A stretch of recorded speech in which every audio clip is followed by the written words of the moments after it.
Até aqui a gente veio descrevendo, tentando entender como que são essas regrinhas do estado de natureza para o Locke. A gente já viu como ele funciona para o Hobbes e qual foi a solução que o Hobbes deu para os problemas do estado de natureza. Porque o estado de natureza para o Hobbes já é naturalmente problemático.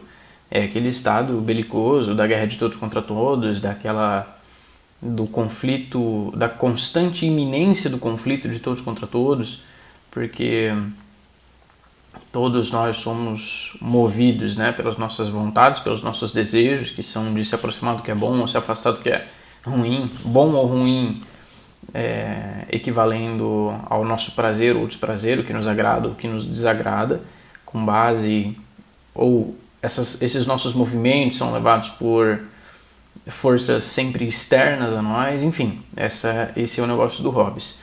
O Locke está pintando o seu estado de natureza também baseado na liberdade, na igualdade, mas para além disso, na razão, que é um fator que parece que falta no Hobbes, né?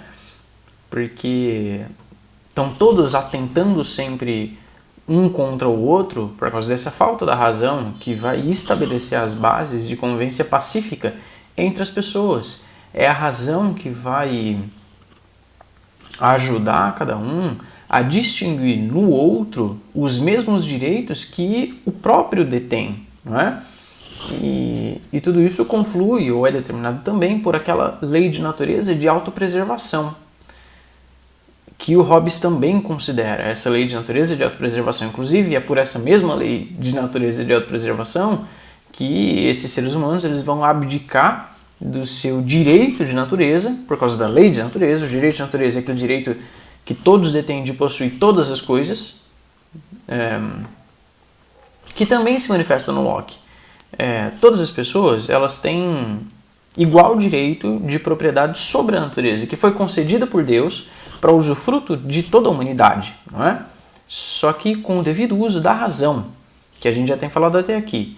Muito bem, então, postos esses preceitos, esses conceitos iniciais do estado de natureza para o Locke, a gente está caminhando, está trilhando esse caminho no intuito de responder qual que é então a vantagem de uma sociedade política de firmar um contrato social se o estado de natureza já é tão bom.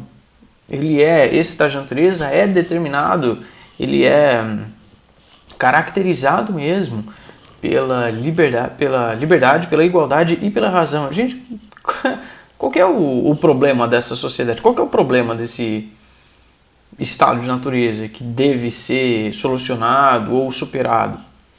Vamos chegar lá. Já falamos do trabalho, não é? Inclusive do valor que o Locke dá para o trabalho, sem o qual a natureza vale muito pouco ou quase nada, que todos os produtos, tudo que a gente usa para satisfazer as nossas necessidades são fruto do trabalho, sobre a natureza, naturalmente. Aquela natureza que nos foi dada, a nós, eu digo o conjunto da humanidade, foi dada, foi concedida para o conjunto da humanidade. E aí todas as pessoas devem usufruir dessa natureza e se apropriar dela de maneira individual e particular. Então, cada um estende à natureza algo de si através do trabalho. E estende, portanto, uma propriedade, né? Que a gente conversou, inclusive, na última aula, ele vai retomar agora esse conceito de propriedade do Locke.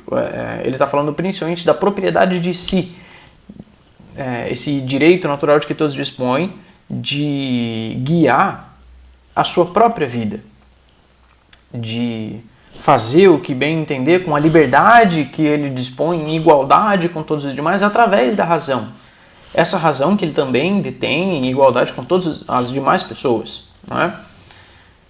Bom, e aí então a gente viu que as pessoas podem estender a propriedade de si às coisas sobre as quais ele aplica o seu trabalho na natureza, não é? Seja um pouco de água, ou um determinado fruto, ou sei lá, qualquer coisa, um pedaço de terra que ele cultiva, Então aquele pedaço de terra que ele cultivou pelo seu trabalho passa a ser propriedade sua e não mais do restante da natureza, mas só sua, só da pessoa que estendeu o seu trabalho sobre aquele pedaço de terra. Mas tem um limite à propriedade privada. E esse limite à propriedade privada é determinado pela própria lei de natureza. É essa lei de natureza que determina a convivência pacífica e racional entre as pessoas, essa lei de autopreservação, de respeitar a autonomia dos demais, ao passo em que você exerce a sua própria autonomia. É respeitar o direito que as outras pessoas têm de autogerir a própria vida, sem que você atrapalhe, né? Você não pode entrar no meio da liberdade dos outros. Senão, os outros poderiam entrar no meio da sua liberdade também, e a gente já viu com hobbies que isso não dá certo. De maneira que a propriedade de um não pode comprometer a satisfação das necessidades dos outros. Não pode, e também não pode ser superior à sua própria necessidade. Ele não deve ter uma propriedade maior do que aquilo que ele mesmo vai usar. Essa propriedade privada ela pode ser entendida como a extensão do trabalho de cada um. É um prolongamento natural da propriedade de si, que é mais ou menos o que a gente vem falando até agora. E daqui pode surgir um problema do desenvolvimento mesmo das relações em sociedade. Quanto maiores ficam essas sociedades, maior se torna ou mais complexo ficam as suas instituições, o comércio, enfim, as trocas entre as sociedades distintas. E o equilíbrio entre as relações de proprietários ela pode ficar problemática com o surgimento do equivalente geral de troca, a moeda. Quando as pessoas param de comercializar ou de trocar só os itens de necessidade básica, a coisa começa a dar problema, ou pode começar a dar problema. Porque antes não tinha sentido, antes do surgimento da moeda, antes do surgimento desse equivalente geral de troca, não tinha sentido em acumular grandes quantidades de víveres, de alimentos ou de, enfim, itens de primeira necessidade. Porque você não ia dar conta de consumir tudo aquilo sozinho e eles são perecíveis, não é? Não ia tardar muito para aquelas coisas estragarem. Então não fazia sentido você acumular um monte de comida se você não ia comer tudo imediatamente e passado o tempo ela ia estragar. Agora, com o dinheiro é diferente. Com a moeda, com esse equivalente geral de troca, você pode acumular grandes quantidades que ele não vai estragar e ele pode te servir a longo prazo para necessidades diversas que você venha a ter. Necessidades ou, enfim, desejos, caprichos que você queira sanar, não é? Atender. O dinheiro, portanto, estimula o acúmulo para além da sua própria necessidade imediata. Ele possibilita usos futuros.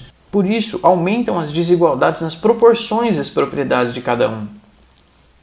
Aumentar a desigualdade na proporção da propriedade de cada um, quer dizer, uns vão ficando com propriedades cada vez maiores e outros cada vez menores, de maneira que esses que estão com as propriedades maiores meio que afetam, prejudicam a liberdade dos que têm menos propriedades. Uma vez que, lembra aquele trechinho que eu li? Que essa extensão a sua própria propriedade, né? A extensão da propriedade de si a algo da natureza é legítima através do trabalho, tudo bem, é legítima, é justa, desde que reste aos demais o suficiente para a sua própria sobrevivência também, em quantidade e em qualidade. Quer ver? Ainda na página 42, lá em cima. Ao remover esse objeto do estado comum em que a natureza o colocou, através do seu trabalho, adicionando-lhe algo que exclui o direito comum dos outros homens, sendo esse trabalho uma propriedade inquestionável do trabalhador, nenhum homem, exceto ele, pode ter o direito ao que o trabalho acrescentou. Pelo menos quando o que resta é suficiente aos outros em quantidade e em qualidade.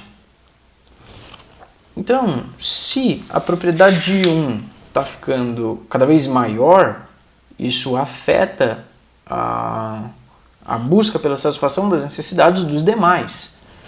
Bom, ainda que essa não seja a razão das disputas todas entre as pessoas, os conflitos tendem a ser cada vez mais constantes.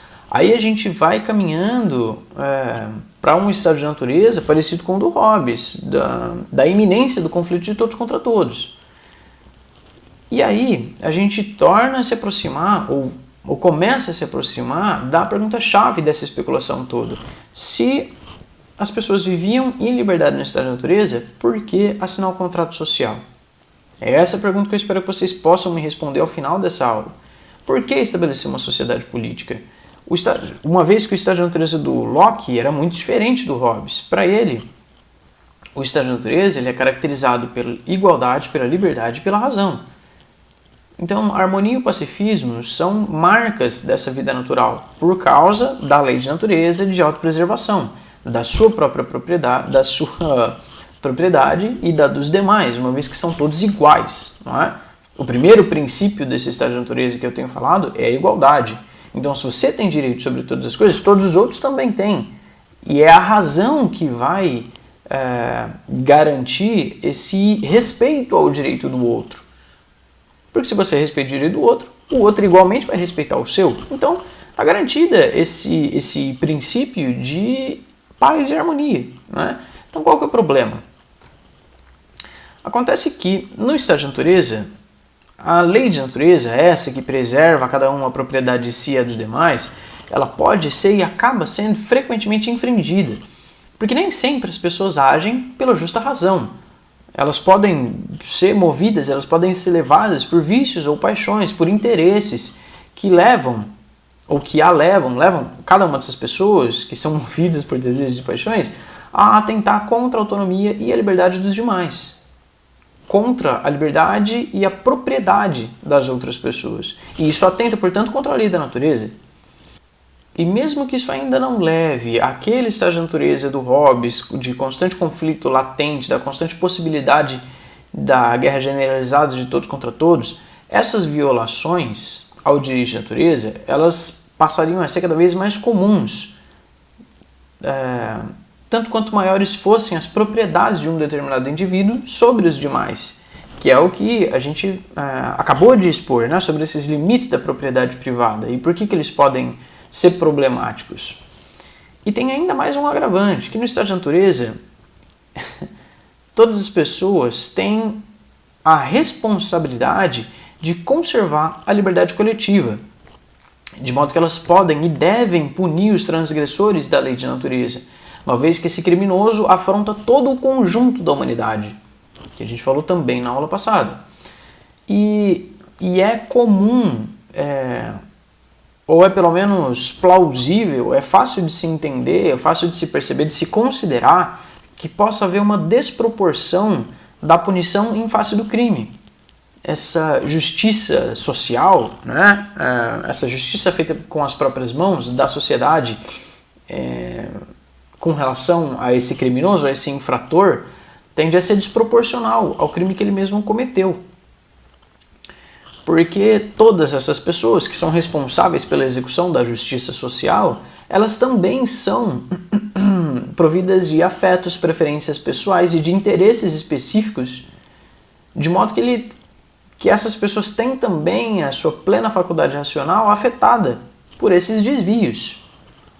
E aí é comum que essa justiça descambe para a vingança, ao invés do puro e simples restabelecimento da lei de natureza.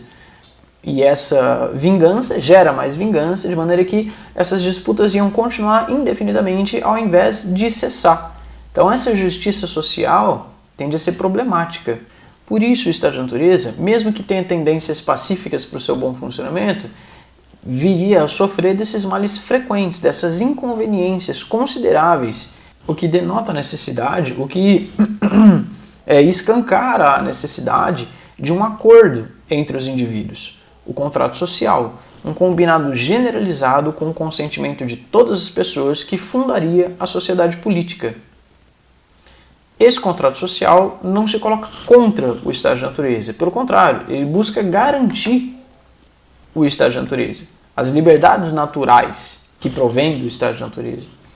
Essa sociedade política elege ou elegeria um poder institucional que a representasse, ou seja, que representasse cada indivíduo, particularmente, uma vez que todos eles dispõem de igual liberdade em relação a todos os outros no conjunto da humanidade.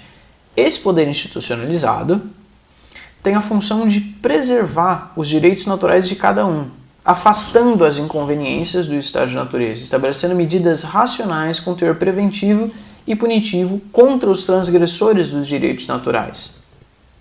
Então, o maior problema do estado de natureza é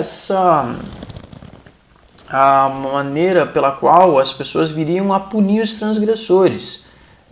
Todas as regras são estabelecidas e são de consentimento geral de todas as pessoas. O problema é o que fazer com os infratores das regras. A maneira como essa punição pode vir a ser aplicada é o que dá problema. Ou é onde ele identifica o problema, pelo menos. E está aí a necessidade, a justificativa para erigir uma sociedade política e assinar um contrato social. Assim, o Locke concebe esse Estado, essa sociedade política firmada pelo contrato social, como uma associação de proprietários. Pode ser entendido como uma união de pessoas com o intuito de garantir e preservar as suas propriedades individuais, as suas propriedades particulares. Essa concepção da sociedade política pode ser vista como uma defesa explícita dos proprietários de riquezas materiais que querem resguardar suas posses dos pobres e miseráveis através de leis e normas que garantam essas liberdades, e afastem os pobres, de maneira que essa sua liberdade seja resguardada por lei e garantida a sua proteção contra o restante da população que queira minar suas riquezas eventualmente. Esse Estado teria sido criado, portanto, para garantir os interesses dos mais ricos, da burguesia, impondo aos demais cidadãos uma ordem social que favorecesse só essa minoria no topo. Seria o Estado da burguesia.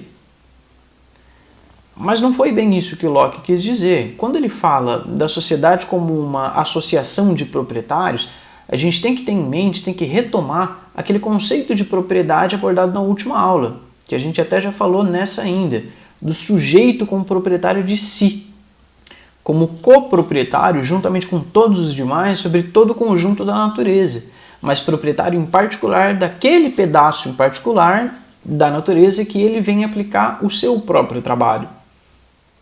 Porque ele estende a propriedade de si para aquela parte da natureza, tornando-o, portanto, propriedade particular dele, e já não mais do conjunto da humanidade.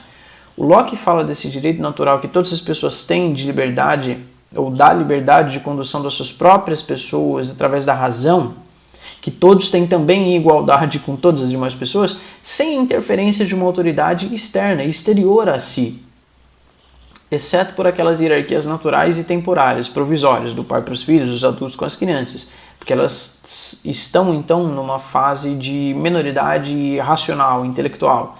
Então essas autoridades se justificam só para orientá-las, enfim, enquanto elas não têm ou não fazem o pleno uso da razão para a condução das suas próprias vidas em liberdade, em igualdade de liberdade com todos os demais, certo? Tudo que a gente tem falado até agora. E a propriedade de bens exteriores a si não é nada mais do que a pura e simples extensão da propriedade que cada um tem sobre si, pelo trabalho que executa na natureza, e a transforma em seu benefício. Assim, os proprietários de que ele fala não são só os detentores de grandes riquezas, aquela burguesia afortunada da sua época, já de fins do século XVII, início do século XVIII.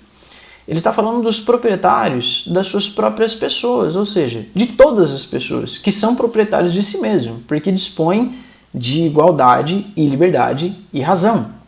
Não é? É esse indivíduo do estado de natureza que ele está considerando como proprietário. Então, a gente pode substituir a palavra proprietário por indivíduo, sem prejuízo da precisão conceitual.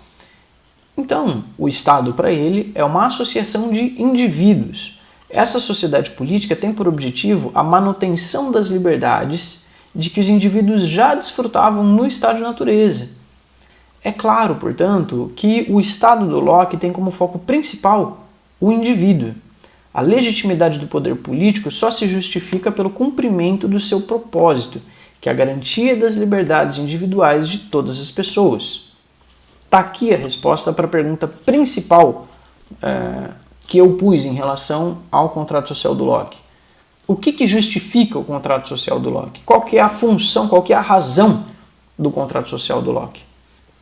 É garantir as liberdades individuais que cada um já detinha no estado de natureza. É essa a função do contrato social, do Estado, da sociedade política para o Locke.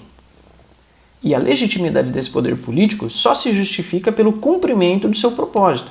Quando esse Estado se desvia da sua função principal, que é a sua única função na realidade, é legítima a renúncia dos cidadãos a esse pacto, derrubando o poder estabelecido. Se o Estado atenta contra a liberdade dos indivíduos, cumpre então derrubar esse Estado tirano, porque ele está se desviando da sua única função. Porque essa é a única superioridade que uma sociedade política pode ter sobre a condição natural. Porque essa condição natural já tem tendências pacíficas e harmoniosas. A gente viu qual era o único problema da condição de natureza. Então, a sociedade política, ela visa resolver o único problema que o estado de natureza não pode resolver sozinho. E por isso é preciso, então, de um combinado, de um acordo generalizado entre todas as pessoas, de maneira espontânea, para que seja garantido o estado de natureza. Não é negar, não é sair do estado de natureza, que nem o Hobbes propunha, através de uma força superior que meio que oprima essas pessoas, para que seja garantida a sua segurança. Né? Eles abrem mão da liberdade em favor da segurança. Aqui não. Aqui no Locke, esse combinado é justamente para garantir a sua liberdade. Não é que eles abrem mão da liberdade, não, pelo contrário. Eles querem assegurar, eles querem afirmar a sua liberdade, para que não venham a perder a liberdade sobre as suas próprias pessoas e, por extensão, aos bens externos, sobre as quais elas venham a aplicar o seu trabalho. Né? Então, a propriedade externa vem a ser uma extensão da propriedade de si, que se efetua pelo trabalho. Tá claro isso? Isso aí é para estar claro. Inclusive, eu fico até meio assim, eu não sei se eu estou repetindo isso vezes demais, eu preciso que isso fique claro para vocês, tá? Se eu estiver sendo muito prolixo, muito repetitivo, muito enfadonho, muito cansativo, me avisem, tá? Vocês têm liberdade para falar comigo. Falem comigo. Então, se esse poder estabelecido assume conotações arbitrárias, autoritárias ou absolutistas, ele se prova claramente inferior ao estado de natureza e perde o sentido da sua própria existência. Quer ver? Ó, tem um trechinho na página 46.